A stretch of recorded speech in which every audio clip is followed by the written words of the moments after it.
my value proposition is where I think you're getting a screaming deal at the fee I charge. Okay, and I can't stay in business. An easy conversation about how much you charge, roughly 1/2 of the commission that you charge to a seller goes to another agent that's going to represent the buyer, right?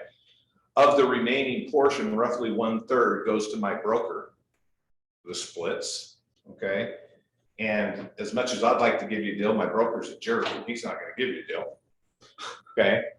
Roughly 1/3 is what I put back into my business. That's what I pay my errors and emissions insurance, my gas, my signs, my continuing education, all that. And the other 1/3 is what I feed my family with. How much of my kids' food money do you want? And that truly is the conversation I've had with hundreds and hundreds of people. They get it. They're doing this for a living. They can't go to their job and give away their profit margin, or they can't give away their business expenses, or they can't give away their obligations that they have to their boss. So they get it. How much of my kids' food money do you really want? You know? So does that kind of answer your question? And so when we're talking contracts, and I can go through the purchase contract, that is keeping in mind, you know, I've had other conversations when I'm meeting with a buyer the very first time. It's a fact-finding mission. You know, what are their expectations? What are their experiences? What have they done before in life? What are they looking to do this time? Can I add anything to that? And if not, I want permission to not work with them. And I tell them that, you know, at the end of this meeting, one of two things is going to happen. You and I are going to agree that we can work together and help you get what it is you're looking for. One of us is not going to agree that that's going to happen, and that's okay. You might not agree to work with me, and I might not agree to work with you. Is that okay? But at the end of the day, I'm not applying for a job. In my mind, I am forming a partnership with my buyer. And we go out and we look for houses as a partnership. You know, I am not the cab driver. I'm not the tour guide. I'm not the, you know, guy with the key to let them into the house. We're going to access a property because it may be the one that we need in order to do what we decided we were going to do. That make sense? Okay. Same conversation with the seller.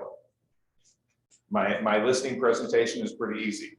I don't go through the flip chart saying Keller Williams and we're the largest company in the world and we've got so many, you know, that does not matter to them unless it matters to them. That makes sense?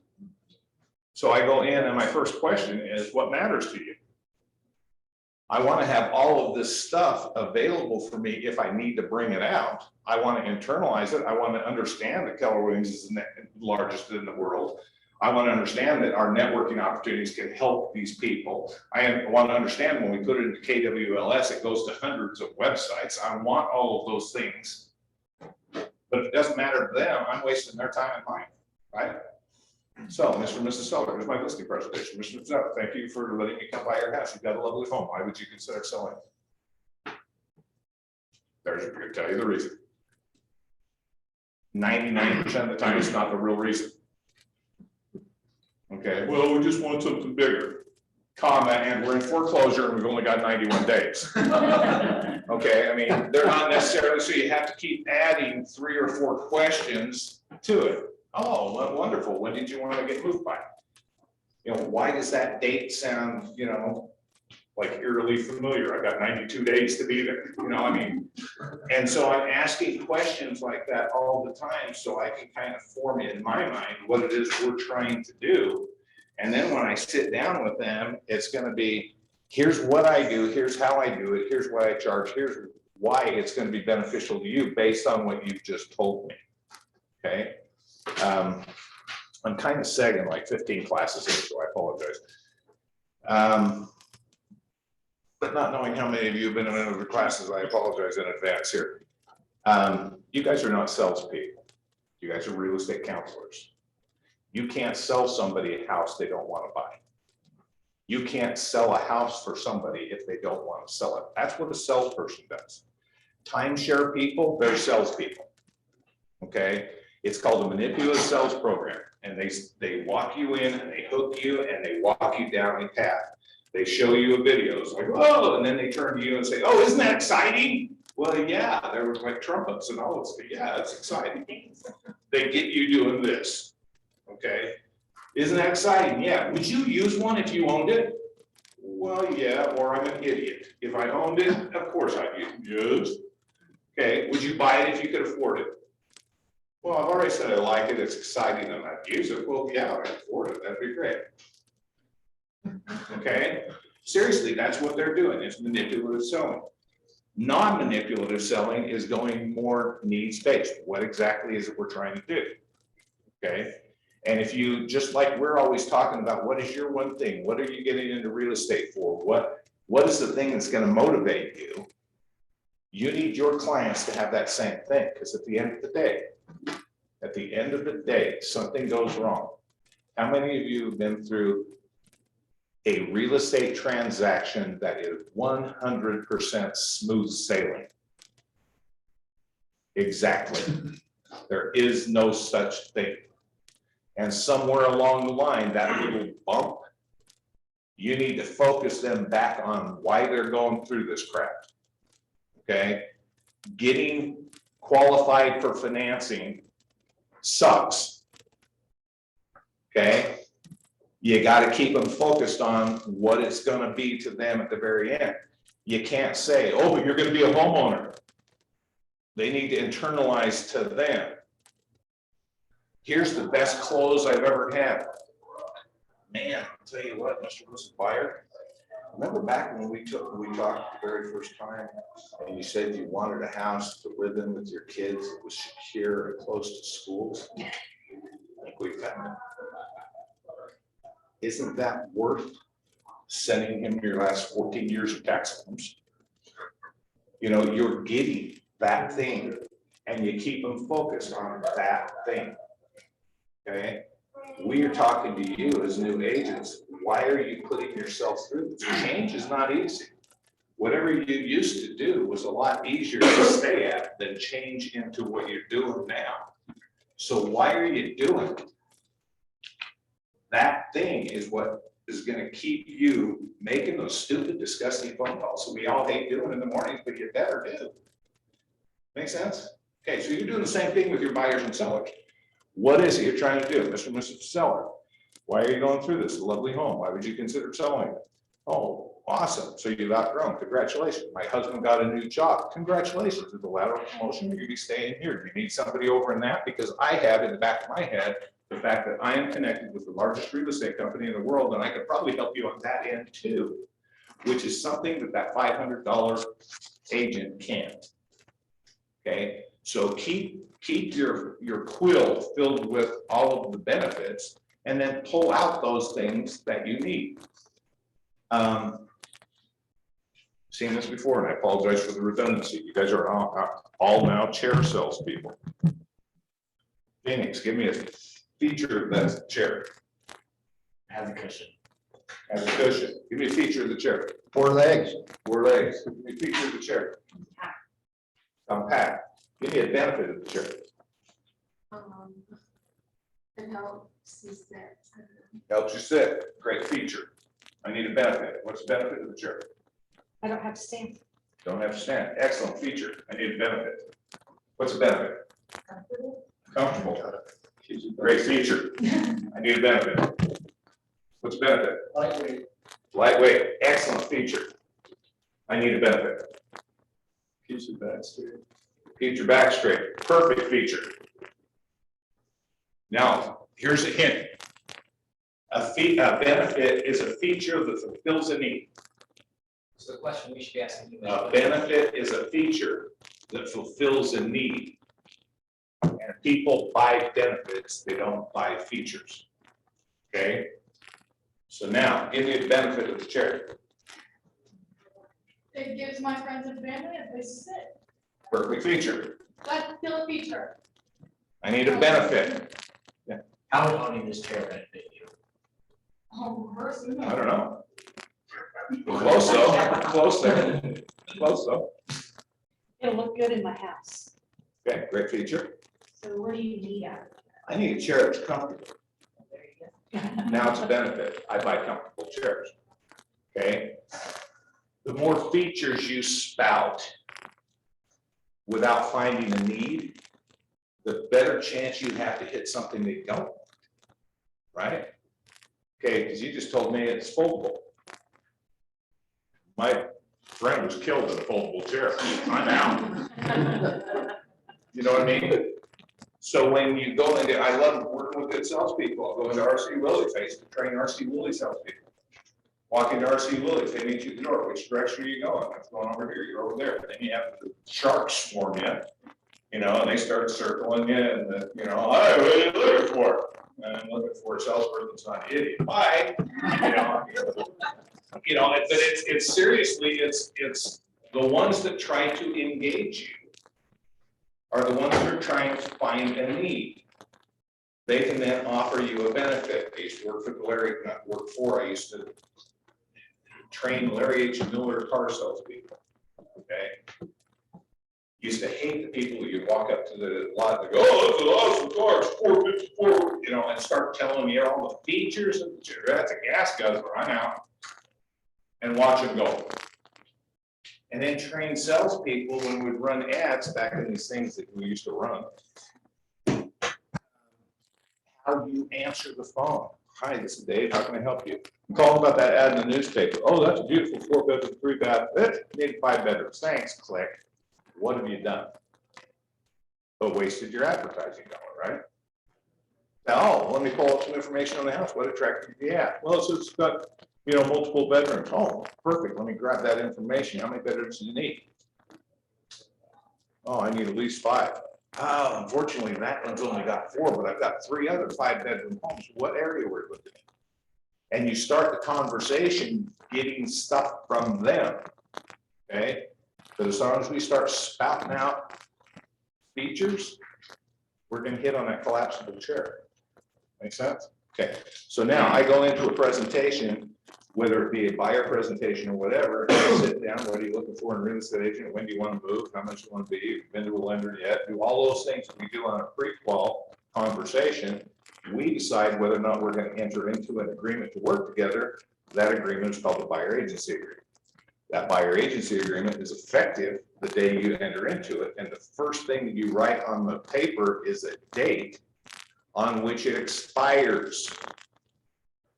Don't be what every agent in this valley does, is make that expire the same day you write it. Okay, that's the expiration date. If we're entered into this 3 years, every agent does it. I'm just telling you, oh, this is expired. Coincidentally, right before you wrote the offer. So again, that's the first contract. And So how long? you know, Mine's a year. the more the merrier, right? Years? You know, the longer you want, at the end of the day, if the people are not realistic, I don't know that I necessarily want to be tied to it for that long, you know? So say I do a year, and in 6 months, we kind of fall away, they're not buying, they're not serious, so phone calls stop, emails stop. Like, Phone call They stop go and buy a email house with stop only- means what? they go buy a house with another agent, what is my, like, what would I do? Like, what, What are my words? They can't. Learn. that's right here. Yeah, no, seriously, no, you know, I chalk that one up to experience, and experience is something you get when you're expecting a paycheck. Okay, seriously, that is experience. If you're not keeping in contact, and it's your duty in there of loyalty, full disclosure, confidentiality, and all that. Okay, so say I am staying in contact and they still go with another agent and the agent writes up the offer. Okay, I don't even know about it. okay. Like, where do I stand? Even if Well, I've you done have a that contract that you could probably enforce, to get my 3%? whatever you put on that line in your buyer agency. Okay. You have probably got an enforceable contract, which means you could probably go to small claims court and say, look, they agreed that if they bought a house in the next 12 months, they would pay me 3%. They bought a house, Okay. I need my 3%. Okay. Comment, you don't build a real good business by making a reputation of suing your clients. Okay, and so usually you end up chalking that up to experience.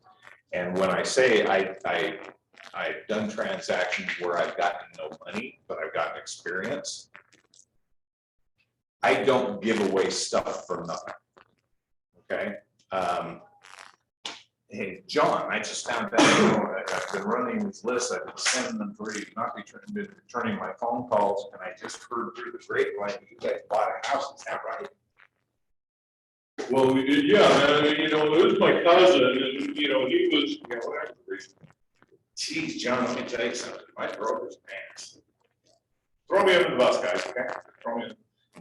You know, we've got a contract.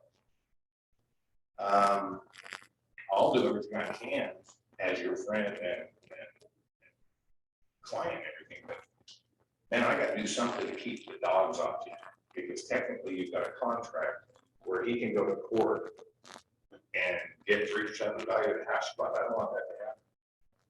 What do you think I can offer him to keep you out of the fire? oh, man, I didn't know that was gonna be the case. You could explain that. I'm not pointing fingers. All I'm trying to say is, we have an enforceable contract. You bought a house. Keller Williams did not get paid. What can we do? Well, I don't know, like what?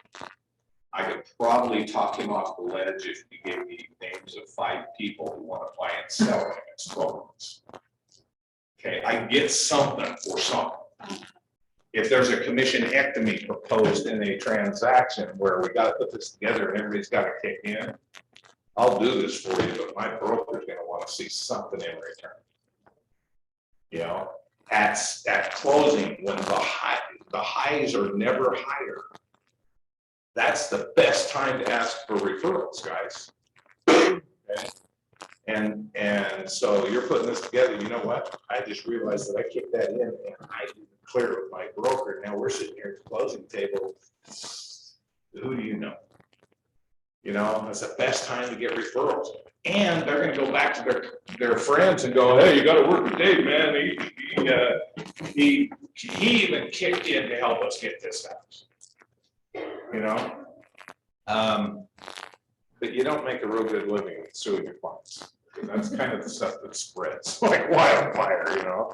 So you walk away from some and you get experience. And again, experience is something you get when you're expecting a paycheck. So anyway, And okay, it can I get there? doesn't seem like you have that much in the end anyways, 'cause it's not like you're gonna walk away with the full 3%. Yeah. Involved.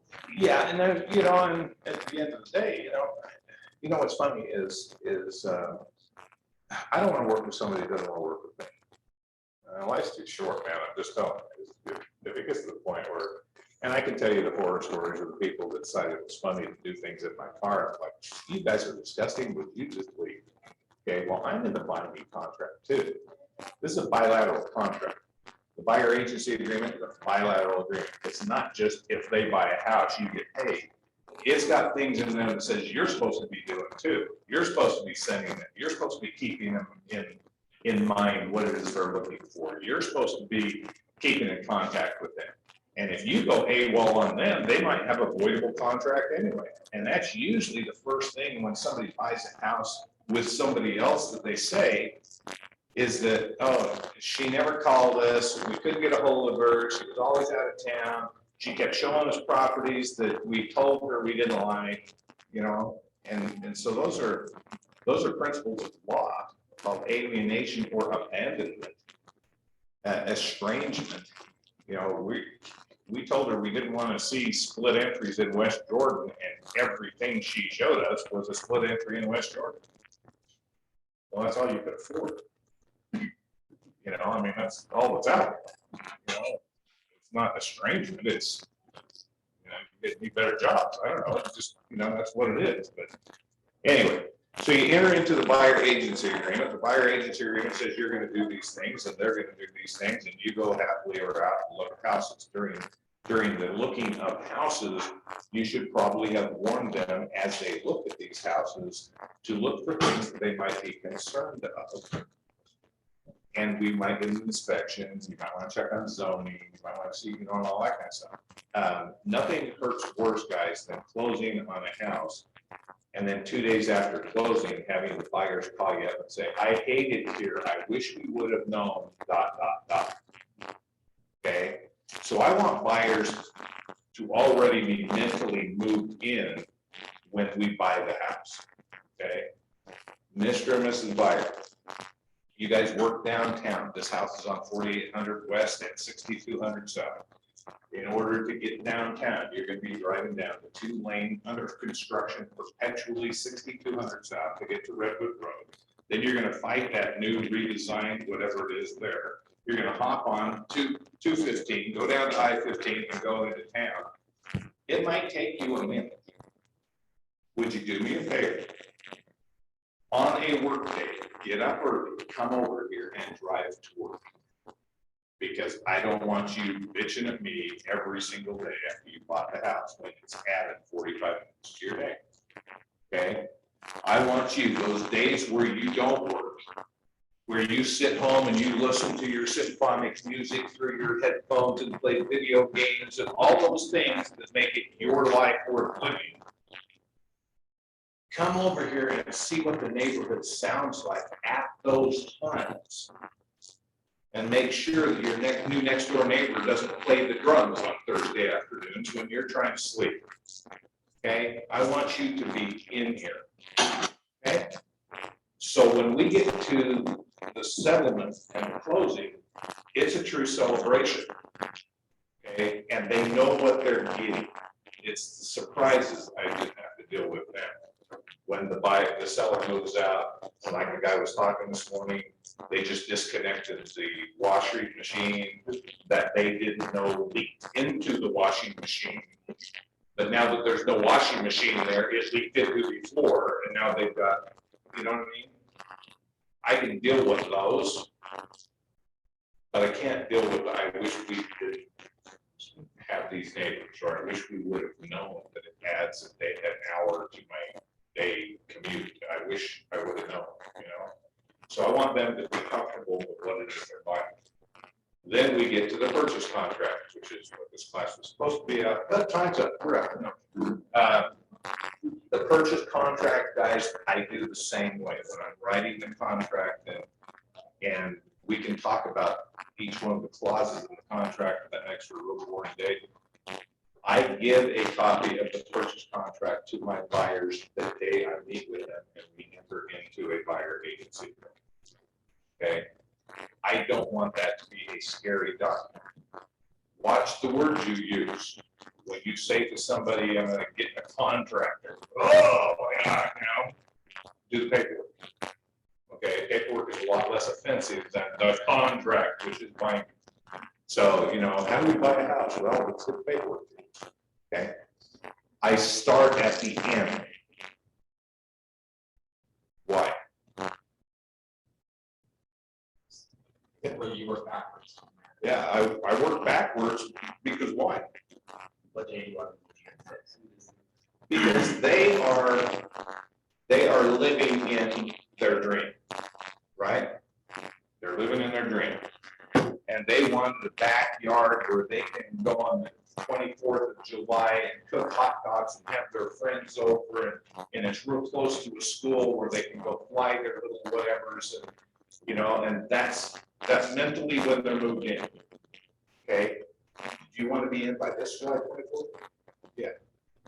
Okay, so in order to have that party where all of your friends and family are over there cooking hot dogs, by the way, do you use those nasty little hot dogs you can buy in the 15 pack, or do you get the nice ones from Costco? Okay, I want them tasting the hot dogs. Okay, and that's what I'm doing is I'm saying, okay, in order for us to be there, it's obviously to be unpacked and set up. So it's the 24th of July. You think that a week would be good in order to get you all moved in, so you can be ready to put hot dogs on the grill when your family comes over? Okay, great.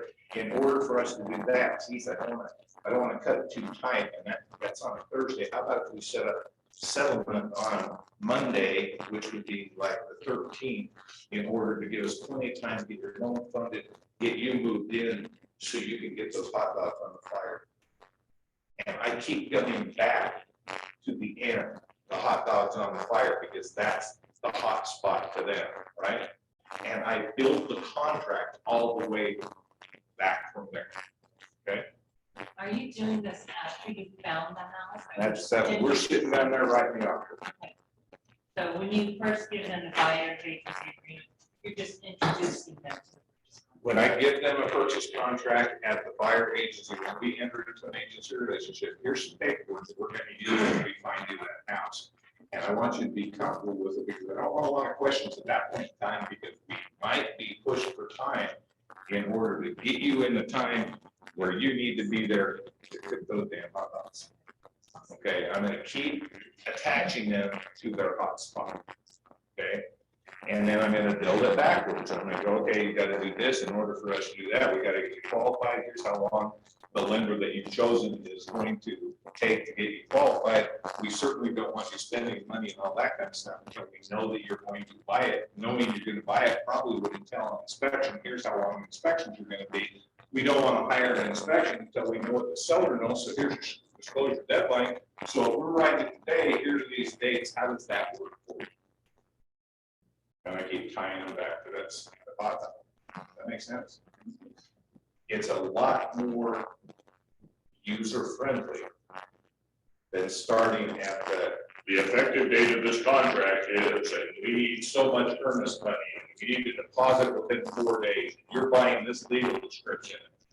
And the parts of the contract that I really want their involvement in is Mr. and Mrs. Byers included items here. Obviously, the things that are affixed to the property are included itself unless they've accepted something and they haven't.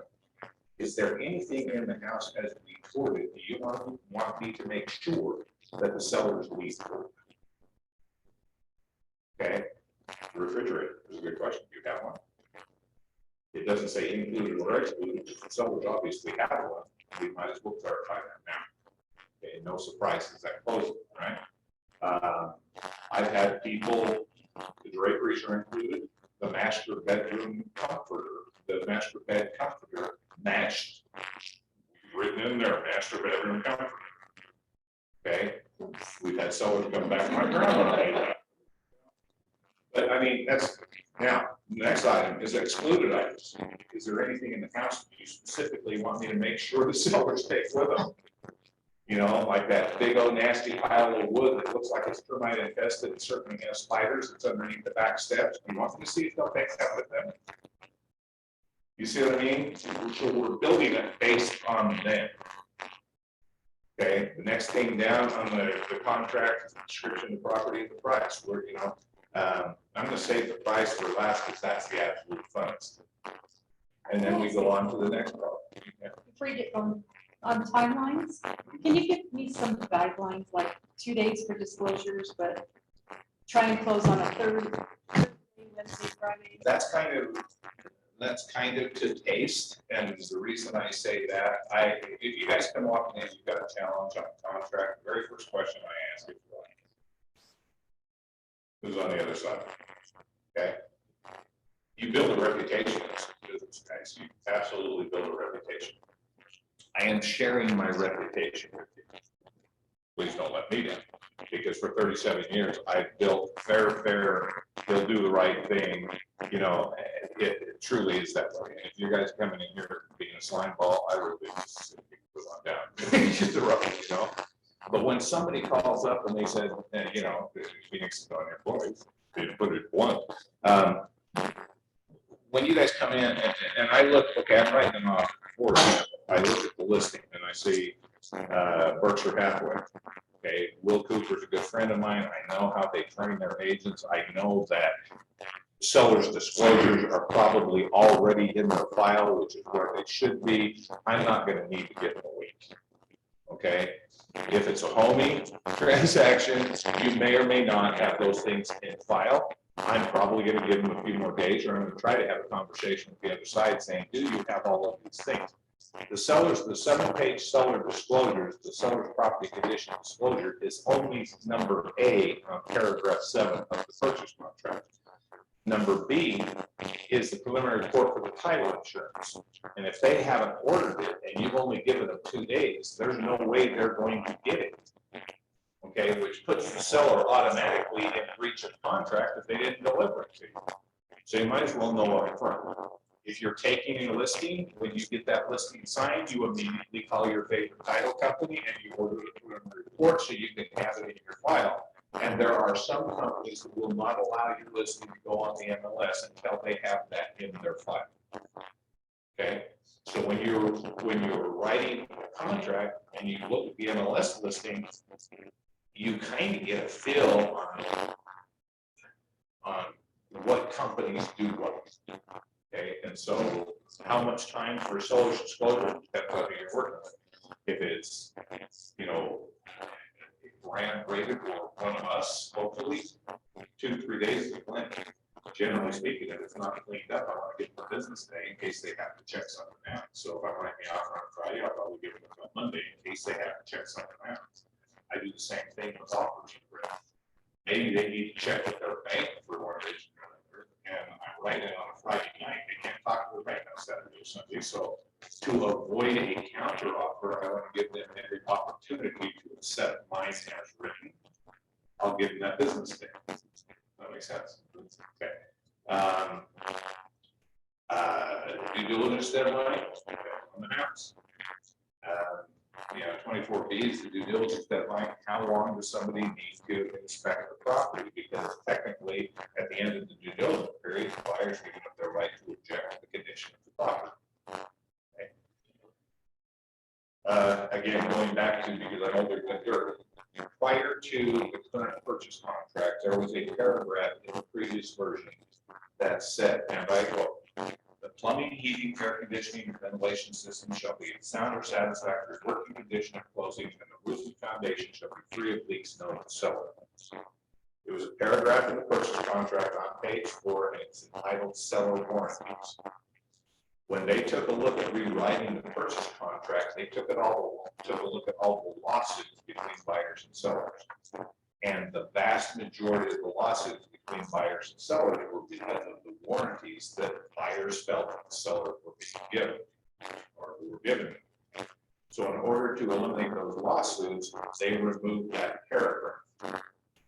And they made this a complete buyer beware document. There are no, unless it's specific in the contract that says this shall survive closing, there are no warranties, period. In exchange for that, because that obviously benefits the seller, in exchange for that, they put in an extended due diligence period where the buyer can cancel for any reason or no reason at their discretion. And so that was the trade-off. So how much time, Mr. Buyer, do you need to feel comfortable? And we want to do an inspection, ordering inspection is taking how long? 24 hours to order, how long does it take to get it out? Okay, so you probably want to do, plan on, 3 days to get your inspection back and then have a conversation, build in a couple of days. If there's something on the inspection report, if the inspector says, you might want to have an electrician look at this. By the way, if any of you want to work in St. George, she's the one, okay? You can come in and teach. 6 more minutes. And so, a due diligence period is the time that the buyer can eliminate all of their concerns, okay? And so if it's taking you 3 days to get your inspection report back, or maybe something in the inspection report says it looks like double tap breakers to me, you might want to have an electrician look at it.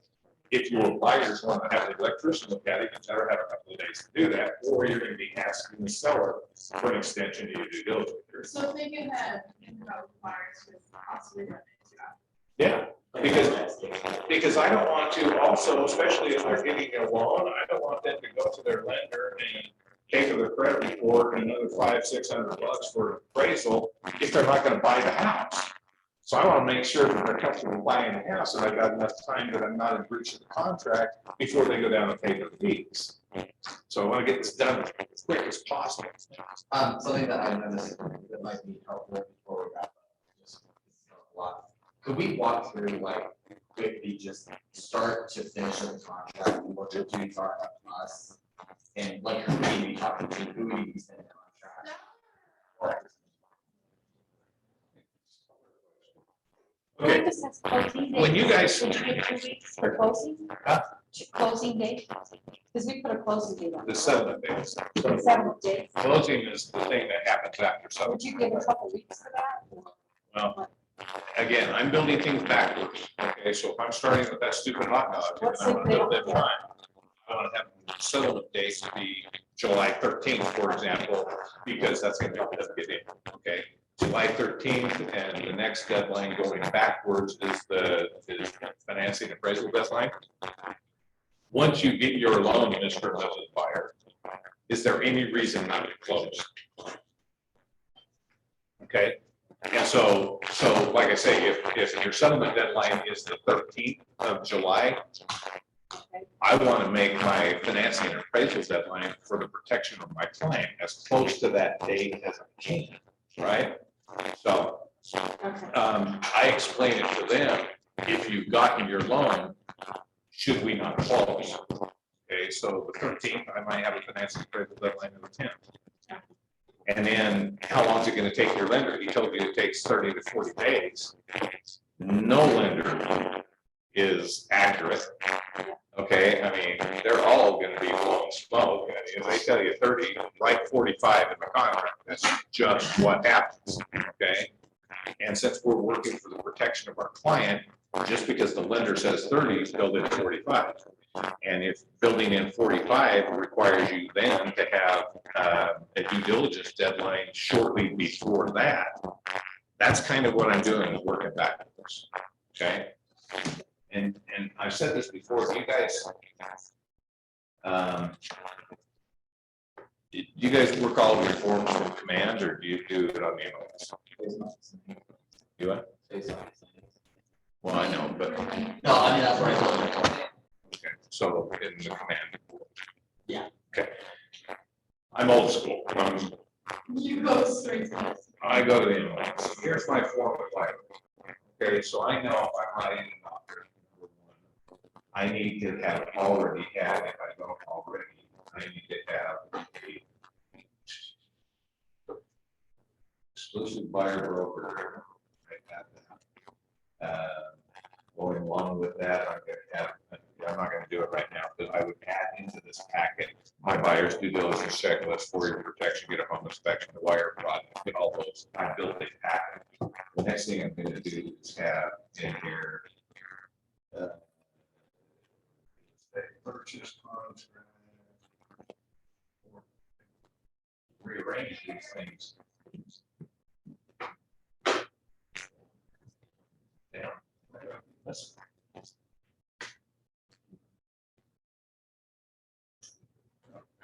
That one great big one that says Russia's. Okay, so I'm gonna add that. I'm always going to have a couple of addenda, just in case I need it, so I put those in there. If I've got an FHA buyer, I'm gonna go in here and get my FHA addenda in there. So I've got that, and I'm now going to create a packet. I'm going to name it whatever. I'm gonna go up here to auto-populate forms, and I'm going to put in all of the information about my buyer, the property address, if I MLS number, and have it load. It's going to put everything on the correct forms that it needs to be. The buyer's name is going to magically appear on everything. So now I've got a boilerplate from which I can work. Okay. Going back to what Phoenix wants to talk about, or say purchase contract. Get rid of the auto-populated form. Okay, on this date, this is the date that you were actually going to be writing the offer. This is your client's name, Mr. and Mrs. Buyer. How would you like title to appear? If they're buying it in an LLC, if it's going to be Mr. and Mrs., John Doe or whatever, that's where you're gonna put that. The earnest money deposit, right now, they've completely gone out of control. I mean, 1% used to be normal. Now that makes you look like you've got a poverty-stricken buyer, because that's what our market's doing. I mean, $400,000 house will put 50,000. Ridiculous. Anyway, in there, in the form of personal check, cashier's check, earnest transfer, something like that. How's the money getting to us? And you need to explain to them that it has to be at our 4 days of when the seller says yes, okay? You have 4 days to get it to us, we have 4 days to get it to the bank. If you're doing earnest eats 2 of those 4 days, okay? So if you wait until day 4 to fire up the earnest, or if you've got somebody that's my age and they are trying to figure out how to load the earnest app on their phone, because we've got that 4 times in not, you're probably going to be over that one, okay? But we need to have an in the account. Yeah. Yep. Is buyer default 4 days or is that? Like, let's say the broker did the day number 5 and it's automatically deposited, is that still a right? Yeah, technically, they have an obligation to get it done within 4 days, okay? The other 4 days that we have to put it in the bank is basically for weekends and holidays. And that's, we're supposed to take it immediately and put it in the bank, but if you take it on a Friday night and they say yes, and Monday's a recognized holiday, we're not gonna get it until Tuesday, okay? That's what that's on. Check property address. Don't reference on a purchase contract the MLS number, because if you ask for MLS number, whatever, you will then legally and contractually have to attach the MLS listing form as an exhibit to your contract if you don't want to do that. Contracts are supposed to be standalone, okay? And if you reference something outside of it, you're supposed to attach it as an exhibit. And most of our listings are not court ordered. Okay, you don't want to put that stuff in there because it makes us all tough. In the city of, county of, state, that included items. I want you to notice this is the change that they had here recently, the last rewrite. Window coverage, including install PC mounts, output speakers, automatic garage door openers, transmitters, security systems, solar panels. All of those things are automatically included right now, unless you specifically exclude it. But it does say unless excluded, if presently owned in any place on the property. If you've got a rental property, you need to talk to your tenants on if those appliances are the sellers, because if they're not owned in any place on the property, they are not included, but the buyer doesn't. Okay, so to eliminate that nasty phone call, they took the refrigerator, get rid of that. So that's what we're looking for, and this is the conversation where I said, is there anything specifically you want me to make sure they leave? Get rid of it. Water service, unless you're, if you go out south of Jordan, they might have a secondary water supply. You can see those funky little faucets out in the backyard, things like that. Other than that, unless you're going to drill in Redsville or outside the Salt Lake Valley, you're probably not going to deal with secondary water. Secondary water, if you're dealing with an old agent, this contract used to say that no water shares were included unless specifically included. This one has changed. All water and current services of property are automatically included unless you specifically exclude it. Okay, which is a huge change, because you don't want to, and what was happening, people go out and they see this lush, nice green grass, big trees and all that kind of stuff, and when they get possession of it, it's all dead because they took their water shares with them and they can water the grass. Okay, so now it's automatically included. So, let's say, I have a property of contractor. The seller assigns 10 water shares of something else, right? If they're using 1 or 2 of those water shares to service that individual parcel, those are supposed to be automatically. If they How do they decide what water share are serviced? well, when you can go to the water company and say, based on the size of property, 1 share or 2 shares is sufficient to take care of it. And it says if it's currency, the source of seller's culinary and or irrigation service in the property. And so they might have 10 shares and they might just because of the heck of it, they're irrigating every 3 months. They're using all 10 shares. Technically, all 10 shares should be recorded because that's what created the property that your buyers are buying. Yeah, okay. Okay. Okay, and again, this number right here, the earnest money, excuse me, this is the total purchase price of the property, that number matches that number. I'm seeing those all over the place. Guys, just, it don't matter. That one matches that. The earnest money matches the one up at the top, earnest money. The loan numbers are going to change between your buyer and the lender, but you're trying to give your buyer some reason for getting acceptance.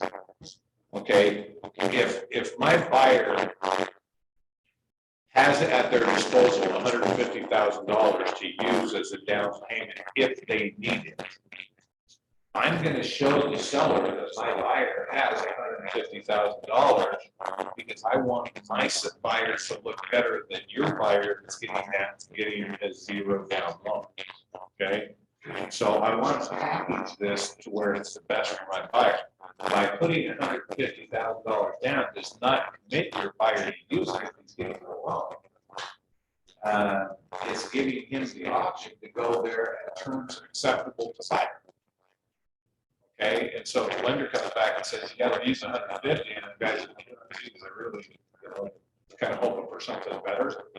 He still has the right to cancel because the financing condition says the buyer in their sole discretion has the right to cancel for financing reasons. Okay. Settlement closing, understand the difference. Settlements, as we found, Mark, is the date by which buyers have signed and delivered to the title company all the required. Mark had a situation where the seller was a jerk, and 2 of his 3 buyers had signed, and the lender had deposited, and they had made the down payment money. But that 3rd buyer did not sign on time due to some problems in the mail, and the seller claimed buyer default and canceled the contract. And so it's a jerk, but what's the contract says. Closing is when it records. That's when the actual transfer of ownership happens. Settlement's when you get together to sign and deposit. Closing is when the title of the property transfers. Special assessments. A situation we've seen quite special assessments. The Harvard Yale area, for example, they've got those antique street lights and all that kind of stuff. Those aren't free in the city that you just decide to say, hey, this would be cool if we had these antique street lights over here. They went to all the property owners and said, do you want these antique street lights? Here's how much it's going to cost you. And they decided to charge each one of their homeowners a special assessment to pay for those street lights. Okay. Well, now your buyer comes in here, and unless you check that the seller is going to be paying for those streetlights, he very well may move into the house and get a bill from the city and think that you lied to him. Okay, so you clear it up. Generally speaking, if I'm representing the buyer, I want a seller to pay any special assessment. Their argument would be we paid for them while we were enjoying them, the buyer can pay for them while you're enjoying them, so we split them. Okay, or something like that. As far as me writing the offer, for the benefit of my buyers and sellers, statements. Change in ownership fees. Thank you to Rio Tinto and Daybreak.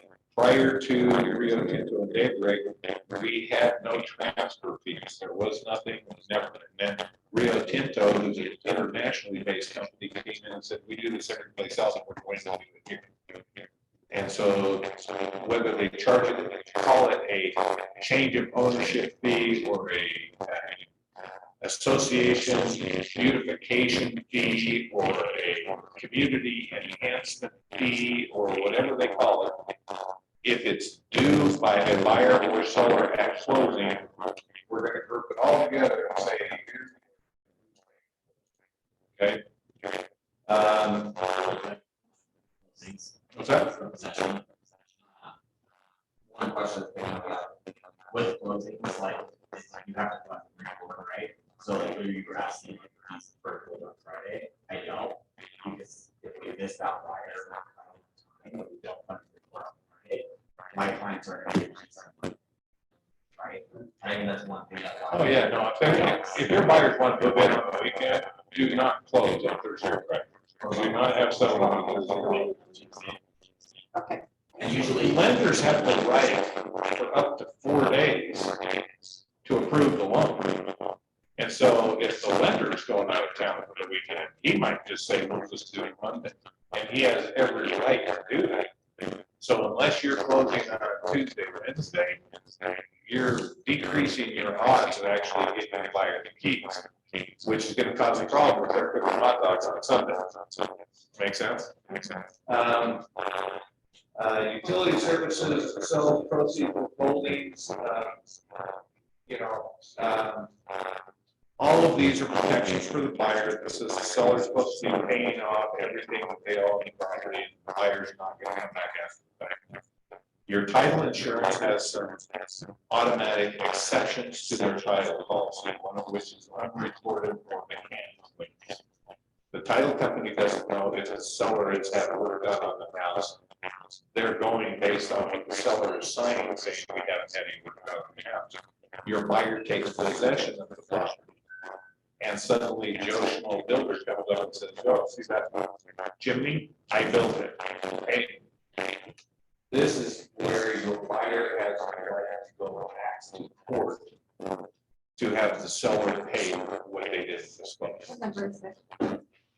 It's 4.3E.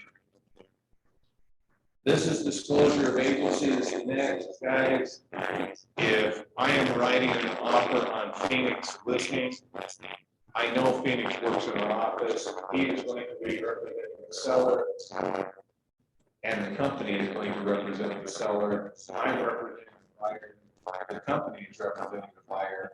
I now have a conflicting statement. It says the brokerage represents the seller and the brokerage represents the buyer. In Utah, that's illegal. That's called dual agency. Okay?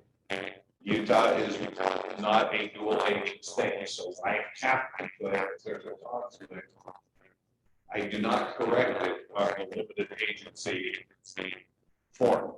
The limited agency form basically says this is a confirmation of previously disclosed relationships. Previously disclosed, it didn't say it was limited, it said it was dual, which is illegal. You'll also notice here, it says buyer and seller acknowledge prior written receipt of agency. That's your buyer agency agreement and or your exclusive right to sell agreement.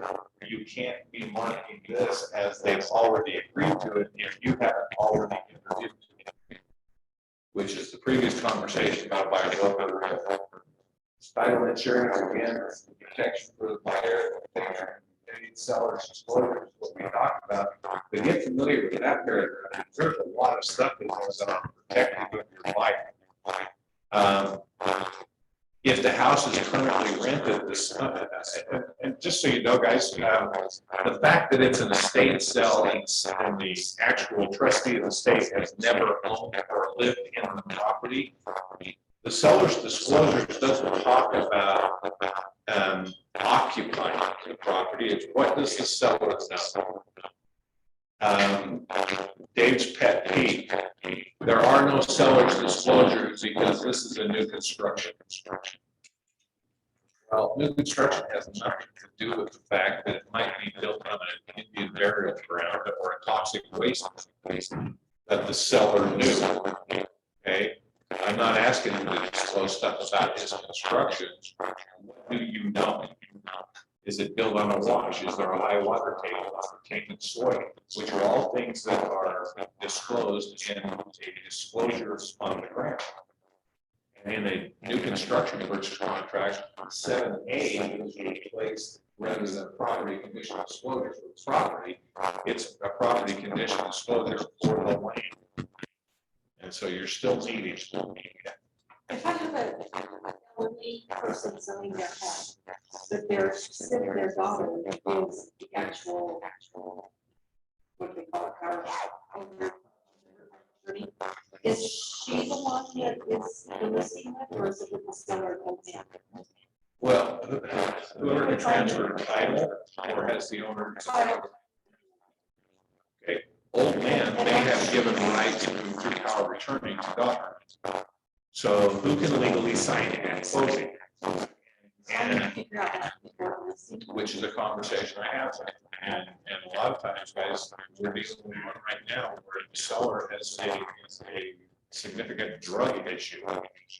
Is she competent? Okay, well, the older you get, the less competent, I know from experience, that you become. Okay, and so I have an open conversation. You know, Mary, at the end of the day, either one of us can get hit by a car before this transaction closes. If I get hit by a car, my broker's gonna be here to make sure things are done right for you. If you get hit by a car, who can I count on to show up? Okay, and that's the conversation. I'm gonna bring in a kid, I'm gonna bring in an executor, I'm gonna bring in a trustee, I'm gonna bring in somebody else. And I wanna have a conversation with them, because they get hit by the truck, who's gonna help them? Okay? And so that's kind of the conversation that we'll get familiar with this. For the guys listening, foreign investment in real estate, if I live in Egypt and I come to Utah and I buy a house for $200,000, and 3 years later in Utah, it's now worth $500,000. I've made a $300,000 gain. The United States government does not want me to take my $300,000 out of our economy and take it back to Egypt. They want their share in taxes. Okay? If I get that money before they know it, back to Egypt, they have no way to get that tax money back to me while I'm already in Egypt. So what do? They assess it to the buyer. The buyer is now obligated to pay the $75,000 to $90,000 that the seller got out of here. Okay, so this is truly a protected thing, where it says, in general, the seller is such a real estate owned by the other person is subject to, are you, Mr. Seller, a foreign person? Because if that's the case, I'm going to tell my title company, and they're going to make sure that those taxes are taken out of your proceeds before you go back to Egypt, like I'm not paying. Okay, so that's real important. When you list the property, there's that same disclosure on the seller's disclosure. Okay, so be familiar with your conditions of sale, against the deals, stuff, financing, appraisal stuff. Again, we're already way over there. There was a thing here a couple of years ago. In the old contract, you would cancel it because I found out it needs a new roof. That's obviously diligence, right? If you found out that it needs a new roof after your due diligence deadline happened, you would then turn around and blame it on financing, saying, well, it needs a new roof, but I'm going to have to finance it, and in order for me to do that, I'm not going to qualify for the loan, so I'm canceling for financing reasons, although it was clearly a due diligence, okay?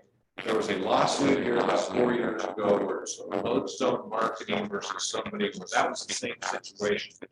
The court ruled in Utah that if a buyer has any right to cancel, they don't even need to tell the seller to release it. They just need to provide written notice. Okay? And they appealed it and went to the appellate court, and the appellate court upheld the ruling, which basically gave our purchase contract 2 due diligence deadlines. Buyers can cancel any time up until the latest deadline and not even tell the seller why. So our cancellation form is now based on time. The first box is we're canceling prior to the due diligence deadline. The second one says after due diligence prior to financing appraisal. And the third choice is other. That's where you need to get. The reason I'm saying is the cancel contract, don't get too wordy on why. Because if you cancel prior to the financing and appraisal deadline, but after the due diligence deadline, and then you write in the remarks, found out it needs to be removed and now you call the wire. You've now truly made a court battle out of something you didn't need to do. I'm just telling you when it's canceled, I'm telling you why, it's selling over the sentence. But the due diligence, the financing, appraisal there, the warranties, I strongly suggest, pre-settlement, walkthrough inspection. When you're dealing with older agents, there was a thing that automatically gave, if you did a walkthrough inspection and found out there was something not as represented, you automatically had a right to object and gave the seller 7 days to fix it. They got rid of it. Okay? And now you've got a right to a walkthrough inspection to verify only that the home is as represented and any seller-related repairs have been made. If they have not, you still don't have the right to not cancel the contract or not close. You still have to ignore it. But you document that problem and then you send it out, hey, just found out there's still tons of crap in your house and you never fixed the ceiling. Then you go ahead and close. Now you've got a seller default case where this is what they agreed to. Here's how we documented it. We gave them the opportunity to fix it. They still didn't. Mr. Judge, please award us X amount of dollars. Okay, so you're shoring things up for the court battle. Okay. This complete contract, mediation, you got to shall guide. I let my buyers choose, or my sellers choose. But I'm a mediator, and I've seen powerful things that happen when people sit down and try to work things out, which is what mediation does. And I personally think that people should be forced to sit down and work things out before they start suing each other. Shall means they're forced to sit down and try to work things out. May means maybe. Okay. I do have clients that are represented by nonprofits that I work with, get pro bono work on the Attorney General's office. They won't let mediation happen. It's free for them to go to the attorney directly. So all of my nonprofit stuff. This is not an assignable contract without seller permission. If I am getting an offer from a flipper, the very first thing I do is look at the bottom of the offer. It says and at the very beginning where it says it's copyrighted, if they alter anything in the body, they need to take these two things out. Okay, so if I get an offer to get a flipper, I make sure they have an alter. There's a lot of flippers out there right now making this contract fully assignable. And if the seller is giving the buyer permission to have the buyer start marketing the property for their resale buyers. Okay, so they're changing this paragraph. So your duty is to make sure this contract is what you are familiar with. So when I get an offer from anyone, that's the first place I go to is has this document and all. Do they take off the board number and all of that? Okay, time is of the essence, and time is of the essence basically means, well, and where I'm finding a problem right now, either buyers or sellers have a duty to mitigate damages. So, the sellers, for example, don't send you over your seller's disclosures for a week after they were supposed to. Buyer gets down to the end of the contract and can't perform. They then turn around and say, oh yeah, but the seller defaulted and they didn't send it. And so we want you to pay for all of our inspection fees, appraisal fees, and all that. The courts basically says, you knew that the seller defaulted back then, and you didn't bring it up. You should never have incurred all of these other costs. So you had the duty to mitigate these damages, but you continue to spend money. We're not going back to fix that. So the time is of the essence clause is exactly that. People have a duty to do things when they're supposed to do it. And if they go after that date, somebody needs to object, and if they don't object, it's almost giving them their right to. Okay? There's a date where you talk about anything else on here? So, if you're in, sorry, question.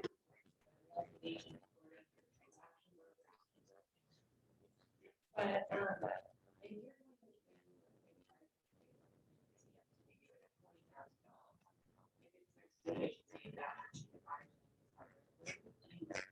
There's actually there is a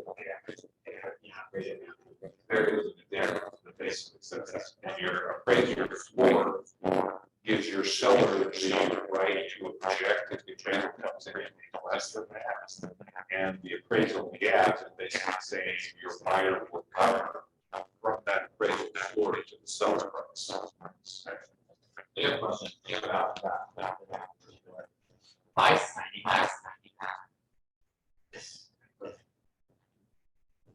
like, I have a recently that she sent over just on like that, like buyer agrees to pay $1,000 right? I was totally fine accepting that, our rate comes at $30,000 low. Her comment to me is, well, your sellers will be your seller. And I said, there's nothing binding in that. So I got myself. That's the reason. That's the reason. Not binding myself. Well, yeah, because it's pretty low price that the seller won't go. Okay, and I was on the owner's committee at the time that we did the attorneys with the gap thing, and I pretty obviously missed that meeting, but the intent of it, because agents were literally telling their people they're buying a contract, and we were thought the seller were obligated to reduce the price, and the other half thought they were basically said a declaratory statement on behalf of the buyer is not buying and selling. So buyers only pay $20,000 over appraisal. Appraisal comes at $50,000 low. The seller is sold down by what the buyer said that he was going to do unless the seller has also agreed to do something. It says buyer or seller agree with the price. Right. Buyer and seller agree on the subject line shall be no more than $20,000 over appraisal value. Okay, now buyer and seller is selling that agreement. And so that's what we're trying to do, we're going to make those lawsuits. And what they came out with, I don't know that form, but at the end of the day, that was their intent, was to create a floor. So if the buyer is willing to pay $15,000 over appraised value up to the purchase price of $3,500, your appraisal floor should be $290. If it comes in at $280, the buyer nor seller are obligated to go forward, but it's an opportunity to renegotiate pricing. They choosing not to either party.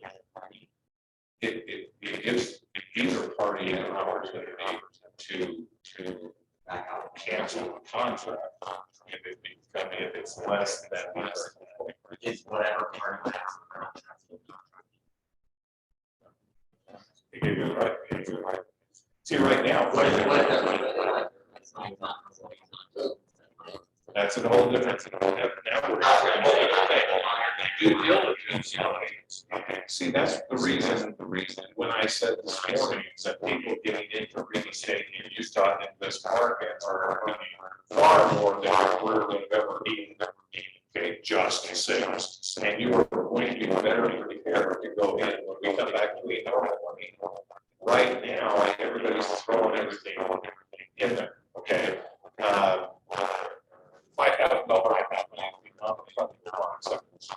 Okay.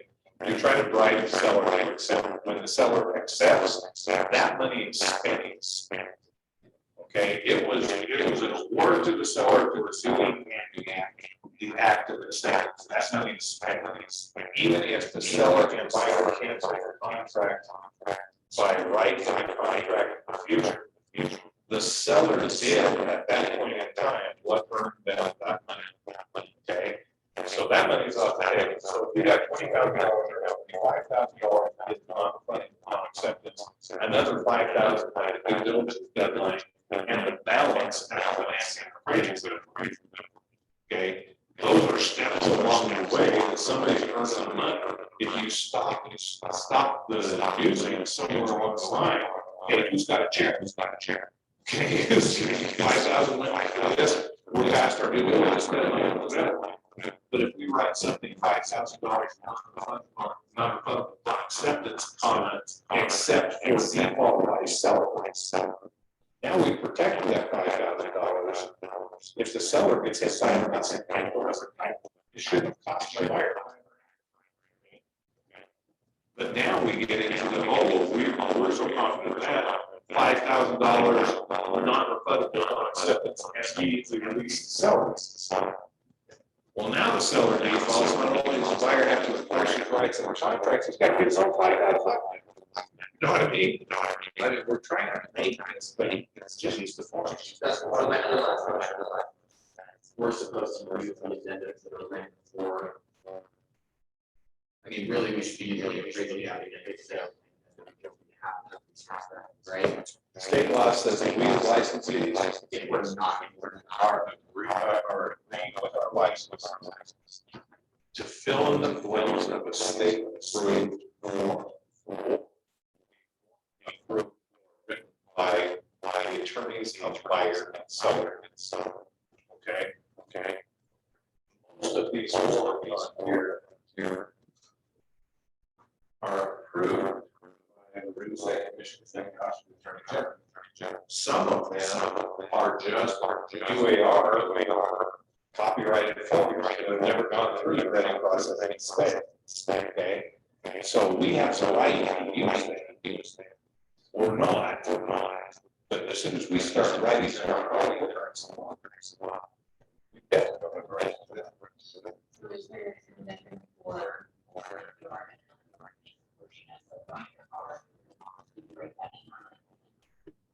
Yeah, you'd be doing that. But watch the language, and I understand what it is, but there's no definition of what is hard money or making earnest money hard anymore. So use things that are in the contract, because then I've got to find definition, non-refundable money or non-refundable one that's capacity or something like that. Every day, you can contract, so we're using the hard money limit. So we could write a cash off and a cash off. No. It's still less, it's still less, whatever the kind of letter it is, they're still getting the loan, but it's off, it's something, whatever.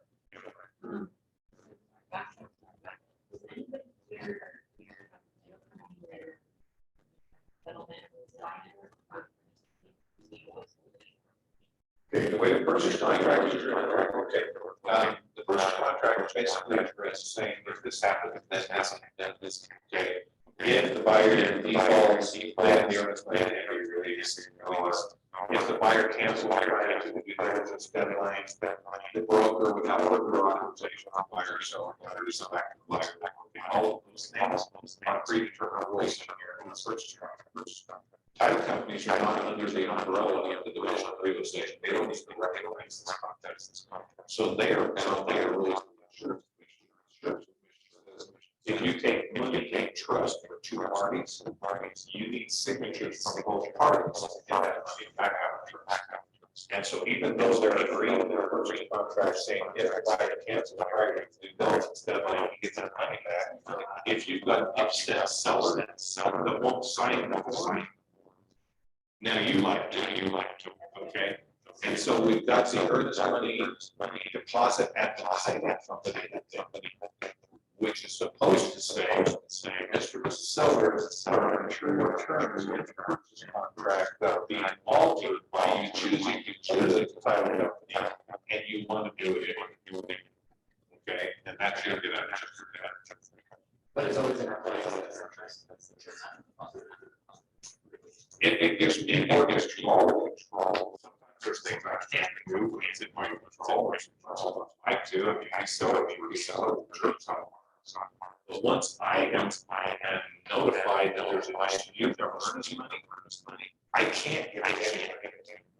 And in 5 years, I will have to get it to the state of use. And so you've got buyers that are saying, oh, well, I need to look at it every single month for the next 5 years. And the sellers, you know, technically the buyers will pass their pay.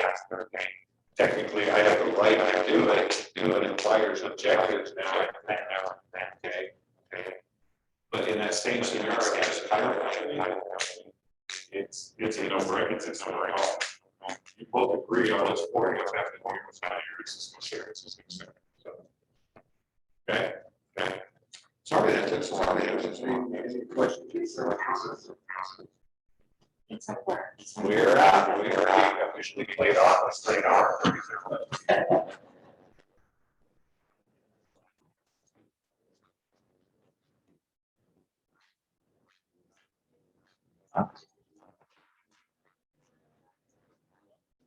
I just, so I did one, but not so now.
That's actually.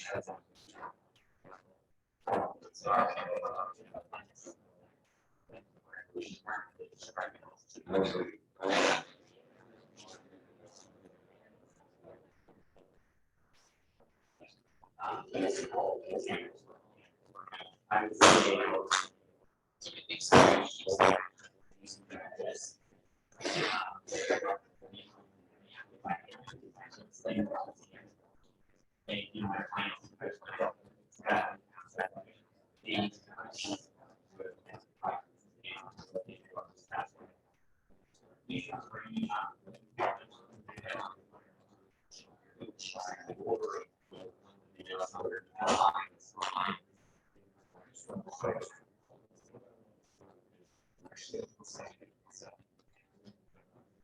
That's all.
And that's. So that's why it's, you can't have it.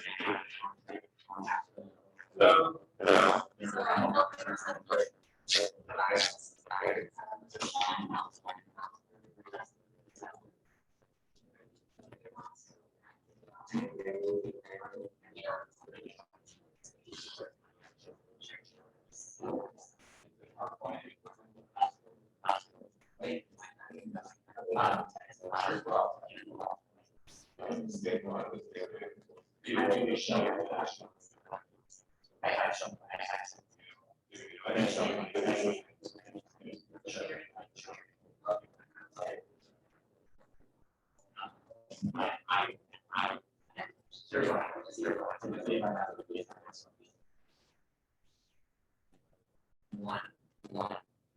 Yes, that. But the second, you look exactly now. And.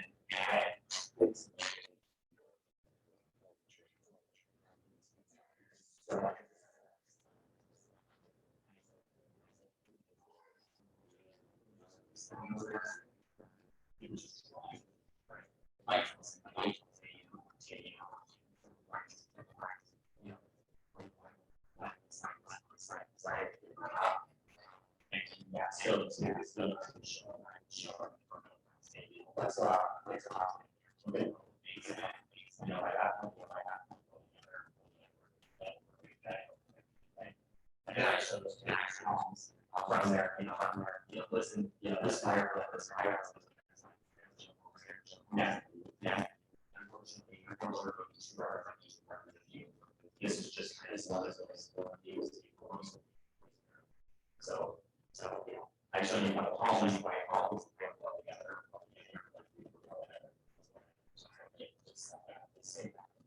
together. I never like that. Fire, so fire, so. I tell.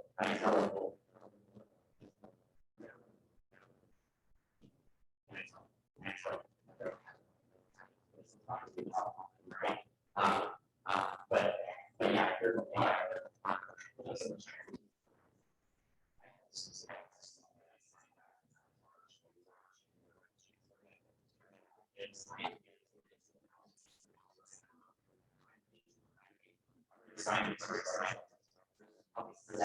Yeah.